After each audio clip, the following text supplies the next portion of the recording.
2번씩 기도하라. 그러다 사랑하는 아들이 결혼을 하여 가정을 꾸미게 되거든 그 아들을 위하여 하루에 몇 번씩 기도하라?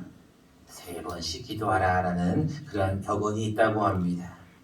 우리에게 가정이 얼마나 중요한가에 대한 깨달음을 갖게 하는 그런 경험인데, 이제 우리가 5월달 이제 거의 이제 말로 지나가고 있습니다. 5월 1일 노동자의 날로 시작하여 여러 행사가 있었습니다. 어제는 여러분들 잘 아시는 대로 5월 21일 우리 부부의 날로 지내게 되었는데, 여러분들 부부의 날이 왜 부부의 날인지는 다 아시죠? 둘이 하나가 된다라는 그런 의미로 2007년도에 어느 한 목사님의 제정으로 이제 건의로 이제 제정이 되어서 법정 기념일이 되었어요. 그래서 여러분 공휴일은 아니지만 그러나 여러분 매년 5월 20일이 되면 부부의 날로 우리가 함께 좀 지내게 됩니다. 사실 총회에서는 부부의 주일, 또 지난주에 말씀을 나누었던 스승의 주일 이런 것은 사실은 없습니다. 단지 여러분들에게 조금 더 기억하고 조금 더 우리가 그 중심으로 말씀을 받고자 하는 생각으로 말씀을 나누는 것입니다. 오늘도 이제 부부의 날인데 사실은 남편과 아내의 이야기를 다 하려고 하다 보니까 너무 시간이 좀 부족해요. 그리고 또 5월이 마지막 주가 다음 주가 있고 또 그 다음 주에는 성령 강림 주일이 또 이어집니다. 그래서 말씀을 준비하다가 그러면 내년부터는 그렇게 하지 않더라도 올해는 남편 사랑 그리고 아내 사랑을 좀 나누어서 좀 우리가 말씀을 나누면 좋겠다라는 생각으로 오늘은 남편 사랑에 대한 말씀을 조금 중심으로 하려고 합니다. 오늘 본문 말씀 22절에 보면 아내들이여 자기 남편에게 복종하기를 누구에게 하듯 하라고 나와 있어요? 주께 하듯 하라라고 기록합니다. 아유 목사님, 우리 남편은요 무슨 주님께 하듯 하라고요? 남편은요 그럴 위인이 못 돼요 라고 생각할 수 있어요. 그런데 똑같은 말씀을 24절에 한 번 더 주고 있습니다. 그러므로 교회가 그리스도에게 하듯 아내들도 범사에 자기 남편에게 뭐 할지니라? 복종할지니라. 여러분 그냥 순종하라. 자녀들아 너희 부모를 주 안에서 순종하라. 이런 이야기를 조금 들으면 조금 이해가 돼요. 그리고 우리 6장 2절 말씀에 나와 있듯이 내 아버지와 어머니를 공경하라. 이렇게 좀 순종하라나 공경하라라는 말을 들으면 그럴 수도 있구나 라고 생각하는데 본문은 뭐라고 나와 있냐면 아내들이여 자기 남편에게 복종하기를 이라고 기록하고 있어요. 조금 이 복종이라는 단어가 우리에게는 좀 강한 이 어감으로 좀 다가오는데 왜 성경은 우리에게 복종하라라고 기록하고 있는가? 여러분 복종하면 제일 먼저 떠오르는 단어가 어디서 제일 많이 쓰는 말일까요? 우리 오늘은 남편 사랑이기 때문에 조금 남성 중심으로 말씀을 나누겠습니다. 여러분들 복종하면 제일 많이 떠오르는 것이 군대예요. 여러분 군대를 딱 가면 복무신조라는 게 있습니다. 여자분들이 제일 싫어하는 게 뭐예요? 무슨 얘기예요? 맞아요. 군대 얘기예요. 또 제일 싫어하는 게 무슨 얘기예요? 축구 얘기예요. 근데 제일 더 싫어하는 얘기가 무슨 얘기인 줄 아세요? 군대에서 축구하는 이야기를 하면 제일 싫어해요. 근데 군대에 가면 어쩔 수 없이 남자들은 다 갔다 와셨고 군대를 가게 되면 복무신조를 외워야 돼요. 그 복무신조가 뭐냐면 우리 사도신경하고 거의 비슷한 거예요. 무조건 우리가 외워야 될 것이고 늘 외쳐야 될 것이에요. 하루에 몇 번씩 외쳐야 돼. 그 중에 하나가 뭐라고 나와 있냐면 처음 군대를 딱 가면 이렇습니다. 나는 상관의 명령에 절대 복종한다. 이런 외침이 있어요. 소리를 나는 상관의 명령 이렇게 하면 큰일 나요. 바로 싸다구가 탁 날아오고 어떻게 계신다고요? 나는 여러분 목소리를요 굉장히 중요해요. 제가 여러분들에게 한 가지 이야기를 해드릴게요. 지금 여러분들이 지금 입속에 아주 신 레몬을 한번 물고 있다고 한번 생각을 해보세요. 여러분 지금 입술에 레몬을 탁 물고 있는데 여러분 지금 그 물고 있는 레몬을 한번 한 입으로 탁 씹었다고 생각해 보세요. 어때요? 시죠? 이게 뭐냐면 이 말의 힘이거든요. 우리나라도 잠깐 여러분들 역사적인 상황을 보면 이 왕들은 대부분 어떻게 얘기를 하냐면 저음으로 얘기합니다. 이런 거죠. 여봐라, 걔 아무도 없느냐 이렇게 외쳐요. 내시들은 어떻게 합니까? 네 상감마마 이렇게 합니까? 안 그러잖아요. 어떻게 해요? 네 상감맘 이렇게 하잖아요. 여러분 목소리가 그렇게 힘이 있다니까요. 만약에 여러분 왕이 여봐라 그 아무도 없느냐 이래보세요 한번. 여러분 얼마나 웃겨요. 근데 왕들은 항상 근엄하게 외칩니다. 제가 설교할 때도 여러분들에게 아내들이요 이렇게 얘기하면 여러분들이 무슨 저렇게 얘기하시나 그런 것처럼 이 말이라는 건 그만큼 큰 힘이 있어요. 왜 복무신조를 외칠까? 이유는 간단합니다. 우리가 자꾸 말을 하고 자꾸 외치고 크게 외치라고 하는 이유는 그것이 머릿속에 각인이 되라는 것이거든요. 아내들이여 자기 남편에게 뭐 하기를? 복종하기를 이라고 기록하고 있어요. 우리가 생각할 때는 왜 복종하라고 하는가? 오늘은 우리가 그 의미를 함께 나눌 것인데 나누기 전에 우리 옆에 계신 분들과 이렇게 한번 인사해 보려고 합니다. 우리가 제가 한번 아직은 한 달 정도밖에 안 됐지만 우리 가복교회를 보니까 저희 가정을 비롯해서 우리 부부가 있는 가정이 무려 10가정이 되더라고요. 그리고 아직 혼자 되셨거나 혼자 계신 분은 한 4분 정도 계셔요. 여러분들 부부가 같이 앉으신 분들은 부부에게 특별히 부부가 안 같이 계신 분이라도 부부라고 생각하고 이렇게 한번 고백하며 말씀을 들었으면 좋겠습니다. 남편에게 복종합시다. 이렇게 한번 인사하며 말씀을 나누겠습니다. 시작. 남편에게 복종합시다. 할렐루야. 여러분들 이 한편으로는 뭐라고? 이 인간 그 네 글자로 우리 사자성어 그 게임하는 거 있잖아요. 남편을 뭐라고 불러? 그러면 2글자 뭐라 그래요? 왼수 다 하시네. 이 왼수. 근데 4글자로 말하면 어떻게 해야 돼요? 다 하시네. 이 평생 왼수를 뭐라고? 복종하라고? 순종도 아니고 공경도 아니고 복종하라고? 에이, 그렇게 여러분들이 생각할 수도 있습니다. 그러나 이 말씀은 저의 말이 아니고 저의 생각이 아니라 하나님의 말씀이에요. 아내들이여 자기 남편에게 복종하라. 24절도 똑같이 나오고 마지막 33절 말씀도 보세요. 그러나 너희도 각각 자기의 아내 사랑하기를 자신같이 하고 아내도 자기 남편을 뭐하라고요? 존경하라.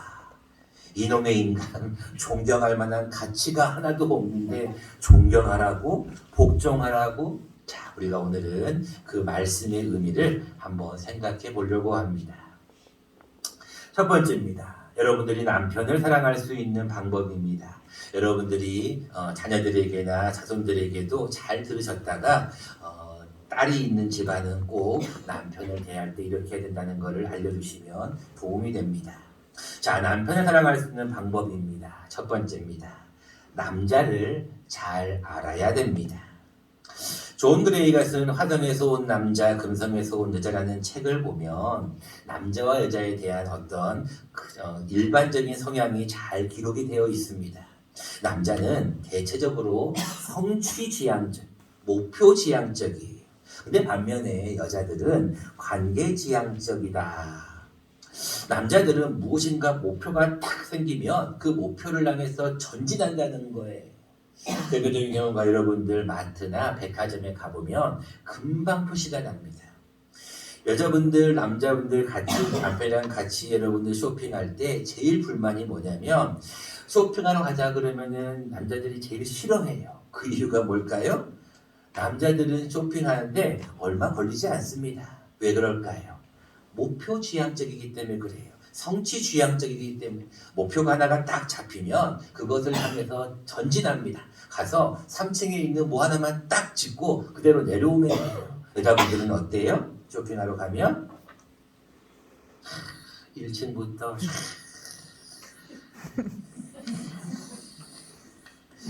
여기 한번 보고 저기 보고 저기 보고 저기 보고 눈으로 싹 보고 그 다음에 또 뭐라 그래요? 아이 쇼핑한다 그러죠. 그러고 난 다음에 어디로 올라가요? 2층으로 싹 올라갈 때도 가만히 올라가지 않습니다. 눈은 좌우 상하 전부 다 살펴보고 입으로는 이야기를 하고 생각도 하면서 올라갑니다. 그리고 나서 3층에 탁 올라가서 그거를 바로 삽니까? 바로 안 사요. 그걸 사기 위해서 좌우를 다 살펴보고 물어보고 비교해 본 다음에 그리고 나서 살까요? 안 사요. 그리고 나서 집에 가서 인터넷을 다 뒤져요. 인터넷에 동일한 제품이 얼마짜리인가 비교해 본 다음에 그리고 나서 사요. 일반적인 성향입니다. 다 그렇지는 않습니다. 그러나 우리가 조금 남자와 여자를 이해하는 데 있어서 보면 남자들은 목표를 잡으면 그 목표를 향해서 나아가게 되어 있어요. 그 여러분들 제일 많이 하는 말이 뭐예요? 우리 남편이 달라졌어요. 우리 아이가 달라졌어요가 아니라 우리 남편이 달라졌어요. 결혼하기 전에는 뭐 한다? 저 하늘에 달도 해도 다 따줄 것 같이 다 해줄 것 같이 그러더니 결혼하고 난 다음에 어떻게 됐어요? 아 달라졌어요. 남자 여자를 뭐하게 한다고요? 다 하시네. 한 번만 하시나? 남자 여자를 귀찮게 하는 존재로 바뀌어버립니다. 그것도 동일한 상상입니다. 목표가 있을 때는 목표를 위해서 잘해줘요. 대화도 많이 하고 여러 가지 이야기도 잘 들어주고 그러다가 결혼을 딱 하고 나면 이제 그 목표가 사라지는 거예요. 그래서 더 이상 많은 신경을 두지 않습니다. 반대로 여자들은 관계지향적이기 때문에 모든 거를 대화를 중심으로 풀어보려고 합니다. 자, 그것은 이제 우리 세상적인 어떤 관점에서 보는 관점이고 성경은 우리에게 무엇을 말씀하고 있는가? 남자와 여자에 대한 정의를 우리가 한번 정확하게 특별히 남자를 잘 알아야 되는데 남자의 정의를 한번 살펴보려고 합니다. 창세기 1장에 보면 이런 말씀이 있습니다. 하나님이 천지 창조를 다 하신 뒤에 여섯째 날에 사람을 창조하시는데 사람을 창조하실 때 어떻게 창조하시냐면 하나님이 보시기에 좋았더라. 흙으로 사람을 지으시고 그 코에 뭐를 불어넣으셔요?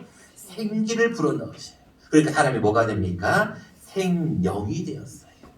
자, 최초의 사람인 아담이 탄생하게 된 것입니다. 근데 2장 18절에 이런 말씀을 주고 있어요. 여호와 하나님이 이르시되 사람이 혼자 사는 것이 좋지 아니하니 내가 그를 위하여 돕는 배필을 지으리라. 자, 하나님이 아담을 다 지었어요. 흙으로 아담을 지었어요. 너무나 잘생기고 하나님의 형상도 담고 참 보기에 좋았어요. 근데 이 아담을 가만히 보니까 혼자 있는 거예요. 그래서 외로워 보여요. 그리고 혼자 뭔가를 잘 못해요. 그래서 뭐를 지었냐면 돕는 배필을 지었다라고 기록하고 있어요. 자, 그리고 나서 아담을 잠들게 해서 갈빗대를 탁 취해가지고 그것으로 살로 대신 채우고 그리고 나서 그 갈빗뼈로 하와를 만듭니다. 자, 여인을 만들고 나서 여자를 만들고 그를 탁 데리고 왔어요. 그때 아담이 뭐라고 얘기합니까? 2장 23절에 이렇게 얘기합니다. 여인을 바라보자. 갈빗대로 만든 여인을 바라보자. 이렇게 얘기해요. 이는 내 뭐 중에 뭐요? 뼈 중에 뼈요. 맞잖아요. 갈빗대로 지었으니까. 내 뼈 중에 뼈요. 살 중에 살이라. 그러면서 너무나 기뻐해가지고 여자라고 부른 뒤에 그 여자가 이제는 부모를 떠나 아내와 합하여 한 몸을 이루었고 그 두 사람이 벌거벗었지만 부끄러워하지 않게 됩니다. 남자는 여자를 좋아하게 되어 있어요. 이게 성경적입니다. 그런데 중요한 것은 뭐가 들어오게 되냐면 죄가 들어오게 됩니다. 사탄이 뱀이 이렇게 들어와가지고 이제 드디어 꼬시기 시작하는 겁니다. 유혹하기 시작합니다. 여러분들이 다 아는 내용입니다. 자, 이제 이 뱀의 유혹에 처음 넘어간 자는 여러분들이 인정하고 싶지는 않겠지만 여자예요. 뱀이 여자에게 선악과를 먹으면 눈이 밝아진다고 분명히 이야기를 하였고, 이 여자가 나무를 보았을 때 먹음직 보암직 지혜롭게 할 만큼 탐스러웠어요. 그리고 나서 선악과를 따먹은 뒤에 그 다음에 한 행동을 잘 들으셔야 돼요. 그 다음에 어떻게 합니까? 그 열매를 혼자만 탁 먹고 나서 아고 맛있다라고 하고 그냥 그걸로 끝났으면 상관이 없을 텐데 뭐를 합니까? 그의 남편이라는 단어가 그때 처음으로 나와요. 남편이라는 단어가 처음 나오기 때문에 우리가 한번 그 자막을 보면서 그 말씀을 한번 보도록 하겠습니다. 자막을 함께 한번 읽어보도록 하겠습니다. 시작. 여자가 그 나무를 본즉 먹음직도 하고 보암직도 하고 지혜롭게 할 만큼 탐스럽기도 한 나무인지라. 여자가 그 열매를 따먹고 자기와 함께 있는 남편에게도 주매 그도 먹은지라. 처음으로 남편의 단어가 나옵니다. 여러분, 이 단어 말씀을 잘 한번 보시면 여러분들이 그냥 읽을 때는 그럴 수도 있지만 여러분들이 이 지금 상황을 좀 이해하셔야 돼요. 지금 여자가 자기 힘이 아니라 사탄이 와서 유혹을 하잖아요. 이 여자들은 굉장히 이 대화 중심 관계 지향적이다 보니까 잘 이렇게 조금 이렇게 넘어갈 수가 있어요. 좋은 쪽으로 하면 동화를 잘해요. 그래서 어떤 강연이나 어떤 대화의 시간을 가지면 여자분들은 참 호응도 잘해요. 그리고 맞장구도 잘 쳐줘요. 리액션을 잘한다는 얘기예요. 잘 동화된다는 얘기. 반면 남자들은 조금 그럴 때는 무뚝뚝합니다. 어떨 때 보면은 교인들이 이렇게 예배를 드릴 때도 보면 남자들이 우리 교회 교인들 안 그러는데 아주 인상을 쓰는 남자들이 있어요. 근데 그게 인상을 쓰는 게 원래 모습인데 여자분들은 그렇지 않는 경우가 많습니다. 자, 그런데 여자가 열매를 따먹고 난 다음에 지금 여기 빨간 글씨를 보면 누구와 함께 있는 남편이라고 기록하고 있어요? 자기와 함께 있는 남편이에요. 자, 여러분, 남자를 다시 한번 잘 보면 하나님이 처음에 아담을 만드실 때는 흙으로 하나님의 형상을 닮은 사람을 만들었어요. 그리고 하나님께서 그 코에 하나님의 생기를 불어넣으셨어요. 생명이 되었는 이 생명이 된 남자 아담이 아내가 이것을 한번 따먹어 보세요. 자, 여자의 말투로 하면 이렇습니다. 여보, 이거 한번 먹어보세요. 이러는 거예요. 그러면 하나님의 영이 있는 아담은 어디서 뱀이 아무리 유혹해도 하나님이 먹지 말라 그랬단 말이야 라고 하면서 거절해야 되잖아요. 근데 남편이 뭐라고 합니까? 여보, 이거를 먹어보세요. 그랬더니 뭐라고 해요? 자기와 함께 있는 남편에게도 주매 그도 뭐한지라? 먹은지라. 여러분, 남자를 먼저 알려면 간단합니다. 남자는 여자 말을 잘 들을 수밖에 없는 존재예요. 특별히 연세가 드시면 드실수록 점점 더 그거를 여러분들도 느끼시죠. 여러분들 호르몬 때문에 그런 것이 아니라 남자들이 점점 연세가 드시면 여성화되고 여자분들은 점점 남성화돼요. 그래서 어떤 말까지 있냐면 남존여비라고 하는 우리 어떤 유교적인 고사성어가 있잖아요. 남자는 하늘이고 여자는 땅이다. 어떤 존귀하고 노비와 같은 그 얘기를 요즘은 어떻게 외치는 줄 아세요? 남존여비를 남자가 존재하려면 여자의 비위를 맞춰야 된대요. 이런 말까지로 바뀌었다는 거예요. 점점 사회가 여성 중심, 옛날의 어떤 유교 사상과는 다른 형태로 지나가고 있어요. 실제로 신방에 보면 여러분들 그렇잖아요. 남자들은 항상 여자의 말을 들을 수밖에 없어요. 자, 여러분들이 이것이 왜 중요하냐면 남편을 사랑하려면은 남자가 어떤 존재인지를 알아야 돼. 여자가 하와가 이 선악과를 따먹자라고 얘기하였을 때 남자가 뭐라고 해요? 그도 먹었다는 거예요. 그리고 난 다음에 여러분들 나중에 하나님이 탁 나타나셔가지고 질문합니다. 아담아, 내가 어디 있느냐? 아담이 뭐라고 그래요? 내가 벗었으므로 두려워하여 숨었나이다. 누가 너의 벗었음을 알게 하였느냐? 누가 내가 먹지 말라 나무 열매를 내가 먹었느냐? 하나님이 분명히 외치죠. 그때 아담이 뭐라고 합니까? 하나님의 생기가 들어간 생명이 하나님 잘못했습니다. 아까 우리처럼 하나님 회개합니다. 용서해 주세요. 그러면 될 것인데 아담이 또 뭐라고 합니까? 3장 12절 말씀입니다. 아담이 이르되 하나님이 주셔서 나와 함께 있게 하신 여자 그가 그 나무 열매를 내게 줌으로 내가 먹었나이다. 이 말씀하고 비교해 보세요. 여자가 남편에게도 줌에 그도 먹은지라 하나님이 나에게 함께 있으라고 한 여자 그가 내게 열매를 줌으로 내가 먹었다. 여러분 남자는 이래요. 남자는요 무슨 일이 있으면 그것을 자기 탓으로 지고 책임감 있는 남자들도 있지만 많은 경우에 남자들은 자기의 목표가 좌절되거나 더 이상 목표가 사라지거나 무엇인가가 안 되면 남자들은 동굴로 들어가 버립니다. 동굴로 들어가서 다 숨어 있어요. 근데 여러분 숨어있는 그 남자를 향하여서 여자분들이 왜 숨어있냐고, 왜 당신은 옛날의 남자다운 모습이 없냐고, 왜 당신은 옛날다운 모습이 사라졌냐라고 얘기를 하면 남자들은 더 문을 닫아버려요. 그럴 때는 여러분들이 특별히 아내분들이 남편을 조금 더 이해를 해줄 필요가 있어요. 그래서 오늘 두 번째 말씀으로 이어집니다. 오늘 본문에 나와 있는 남편 사랑에 대해서 남편을 복종할 수 있는 방법 두 번째입니다. 그것은 무엇이냐면 남편을 무조건 복종하라는 것입니다.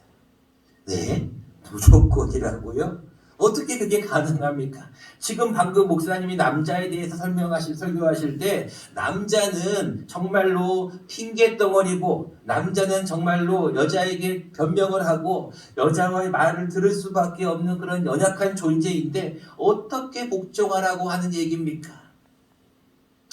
하나의 예화를 설명을 드립니다. 어떤 한 남편과 아내에 대한 이야기입니다. 남편이 이상한 잘못된 습관이 있어요. 그 습관이 뭐냐면 이 남편은 야구를 좋아하는데 어떤 습관이 있냐면 항상 집에 들어오면 양말을 확 벗어가지고 그 어떤 이 아무 데다가나 던지는 습관이 있는 남자가 있어요. 이 아내는 항상 그게 불만이었던 거예요. 와서 빨래를 하지 못할 망정, 세탁기에 집어넣지는 못할 망정, 그 거실 구석에 있는 빨래 이 바구니가 있는데 거기에다 좀 넣어줬으면 되게 좋겠는데 집에만 들어오면 양말을 휙 벗어가지고 그것도 곱게 벗는 게 아니라 뒤로 빠지게 벗어가지고 그거를 휙 던지는 거예요. 여러분 기분이 좋겠어요? 안 좋겠어요? 저도 조금 정리를 좀 중요시하는 사람이다 보니까 굉장히 그런 걸 거슬려 합니다. 여자분들도 많은 분들이 싫어하는 분이 있죠. 근데 이 남편이 어느 날은 양말만 벗으면 좋은데 이제는 속옷까지 샤워하려고 더운데 들어와가지고 속옷을 벗어가지고 그냥 통에 넣거나 세탁기에 넣으면 얼마나 좋아요. 그냥 한 본데다 탁 던져놓고 그냥 몸만 슉 들어가서 샤워한단 말이에요. 여자가 너무나 기분이 나쁜 거예요. 그래서 아내가 잔소리를 합니다. 여보, 제발 부탁하겠는데 좀 빨래통에만 좀 넣어줘. 세탁기에 가는 거 바라지 않을게. 근데 그걸 말을 안 듣는 거예요. 그래서 여러분 그거 갖고 자꾸 싸우는 거예요. 자, 어느 날 이제 시간이 지났어요. 어느 날 남편이 야구를 좋아하다 보니까 야구공을 던지다가 그냥 우연히 보니까 자기 옆에 양말이 한 켤레가 뚝 떨어져 있네. 그래서 그 양말을 딱 집어가지고 한번 야구공처럼 던졌어요. 근데 우연찮게 그 양말이 어디에 들어갔을까요? 맞아요. 빨래통으로 슉 들어간 거예요. 또 옆에 있는 한 짝의 양말을 들어서 탁 던졌는데 그 양말이 빨래통에 그 테두리에 딱 걸리더니 슉 들어갔어요. 자, 아내가 그때 한 행동을 여러분 잘 들으셔야 돼요. 아내가 어떻게 했을까요? 허이고 당신 별일이네. 어떻게 오늘은 이 양말을 이 빨래통에 집어넣을 생각을 다 했어? 라고 지나가는 말로 칭찬을 했다는 거예요. 근데 그 이야기를 듣는 순간에 아무런 변화가 일어나지 않았는데 그 다음 날부터 놀라운 변화가 생겼어요. 어떤 변화가 생겼을까요? 맞아요. 여러분 상상하는 것처럼 이제는 더 이상 양말을 바닥에 놓지 않습니다. 어떻게 해요? 그 양말을 돌돌돌 말아가지고 빨래통에 던지는 거예요. 뭐 할 때까지? 그 빨래통에 양말이 들어갈 때까지. 여러분 이해가 되세요? 그 다음에는 속옷이 이제 메리아스를 가지고 돌돌돌 마는 거예요. 공처럼 만들어갖고 그걸 가지고 빨래통에 던지는 거예요. 뭐 할 때까지? 들어갈 때까지. 여러분들 짧은 이야기고 우리의 일상 속에 있는 이야기인데 한 가지를 잘 보여주는 게 무엇이냐면 남자들은 자기를 존중해 주면 돼요. 자기를 인정해 주면 돼요. 여러분 그래서 심리학자들은 크게 남자와 여자를 구분할 때 여자에 대한 욕구는 다음 주에 설명을 할 거고 남자는 어떤 욕구를 가지고 있냐면 상대방으로부터 인정받고 존경받고자 하는 욕구가 있어요. 특별히 아내로부터 존경을 받고 아내로부터 인정을 받으면 남자들은 달라진다는 거예요. 여러분 아내가 맨날 잔소리만 할 때는 남편이 안 바뀌어요. 여러분 그렇잖아요. 남편에게 뭐해라 해도 남편이 안 바뀝니다. 근데 남편이 바뀌는 순간이 뭐냐면 지나가는 말이라도 인정해 주는 거예요. 야, 당신 야구 잘하네. 어떻게 그 양말이 들어갈 수 있어? 참, 이 한마디가 남편을 달라지게 한 거예요. 다시 그 말씀을 이 예화를 생각하며 본문으로 들어오면 이 말씀이 이해가 됩니다. 남편들아, 아내들아, 남편들을 향하여 복종하라는 것이 누구에게 하듯 주께 하듯이라는 단어가 붙습니다. 그 이유는 간단합니다. 우리가 주라는 것은 뭐예요? 나의 주인이라는 뜻이거든요. 남편이 점점 가면 갈수록 애가 됩니다. 요구하는 게 많아져요. 남편이 점점 애가 되고 자꾸 이것도 못하고 저것도 못해요. 맞습니다. 남자들은 단순합니다. 그런데 그 남편을 복종하라고 하는 이유가 나오는 거예요. 남편에게 복종하고 남편을 인정해주고 존경해주면 남편이 달라지기 때문에 그렇다는 거예요. 그래서 성경은 베드로 후서에 이렇게 말씀하고 있어요. 사라가 아브라함을 뭐라고 불렀냐면 주라라고 칭하여 순종한 것 같이 너희도 선을 행하라라고 합니다. 그러면서 아내들이 해야 될 일을 한 가지를 더 얘기합니다. 같이 한번 자막을 보면서 말씀을 보도록 하겠습니다. 시작. 아내들아 이와 같이 자기 남편에게 순종하라. 이는 혹 말씀을 순종하지 않는 자라도 말로 말미암지 않고 그 아내의 행실로 말미암아 구원을 받게 하려 함이니. 아멘. 여러분들 이 말씀을 잘 기억하셔야 돼요. 왜 복종하라고 순종하라고 말씀하느냐? 이는 말로 말미암지 않는 거예요. 여러분 여성분들은 관계지향적이다 보니까 모든 것을 말로 풀려고 합니다. 그런데 말로 하는 것보다 그 안에 행실로 말미암아. 여러분 우리나라 기독교가 처음 들어왔을 때 많은 여전도회가 일어났던 이유는 한 가지예요. 여러분들 여자들은 귀한 달란트가 있어요. 그것은 뭐냐면 여성들만이 가지고 있는 귀한 힘이 있어요. 그게 무엇이냐면 남편을 잘 돕는 역할이에요. 배필이에요, 배필. 여러분, 돕는이라는 배필의 뜻을 들어가 보면 에제르라고 하는 뜻인데 이 에제르라는 단어는 도움이라는 뜻이에요. 남자는요, 여자의 도움 없이 살 수가 없어요. 여자들은 혼자 살 수 있다니까요. 여러분들, 할머니들은요, 혼자 그래도 살아져요. 근데 할아버지들은 혼자 잘 못 살아져요. 여러분, 나중에 한번 기회가 되면 니마 그 강을 건너지 마오라는 독립영화를 한번 봐보세요. 여러분 3개월만 더 살았으면 좋겠다고 하는 그 할머니의 외침. 결국은 할아버지가 먼저 떠나거든요. 여러분들 남자들은요. 여자들이 돕지 않으면 살 수가 없어요. 더 나아가 오늘 본문은 뭐라고 말씀하고 있냐면 아내의 행실로 말미암아 무엇을 받는다고요? 구원을 받는 거예요. 여러분 그래서 여전도회가 먼저 생길 수밖에 없는 것은 아내의 전도를 받고 구원받은 남편들이 많다는 거예요. 여러분들 남편이 아직까지 교회를 안 나오거나 믿지 않는 남편들이 있으면 그들의 구원을 위해서 아내의 행실 한 가지만 오늘 잘 기억하시면 돼요. 그것은 무엇일까요? 남편을 인정해 주라는 거예요. 남편을 존경해 주라는 거예요. 무조건적으로 복종해 주라는 거예요. 여러분 이것이 쉬운 일이 아닌 것은 압니다. 그럼에도 불구하고 성경은 우리에게 그리스도가 교회가 그리스도에게 복종하듯 그리스도께서 교회의 머리됨과 같이 아내의 머리는 누구다? 남편이라는 거예요. 여러분 말씀을 맺고자 합니다. 우리가 부부의 주일을 맞이하면서 다시 한번 기억할 것은 내 남편을 정말로 사랑하고 있는가라는 질문에 여러분들은 이렇게 한번 답을 해보십시오. 내가 남편을 사랑하고 있는가? 이 질문을 이렇게 질문합니다. 여러분들은 남편을 존경하고 남자의 권위를 인정하고 당신의 머리임을 인정합니까? 라고 질문할 수 있다는 거예요. 목사님, 저희 남편은 그런 위인이 못 돼요. 저희 남편은 그런 존재가 못 돼요. 여러분, 그럴지라도 복종하라라고 말씀하신 주님의 말씀을 여러분들이 기억하셔야 됩니다. 여러분, 이 한 주간은 특별히 아내들에게 부탁드립니다. 이 세상의 모든 여성분들에게 부탁합니다. 여러분, 남편들에게 복종하십시오. 이것이 주님의 명령입니다. 기도합니다.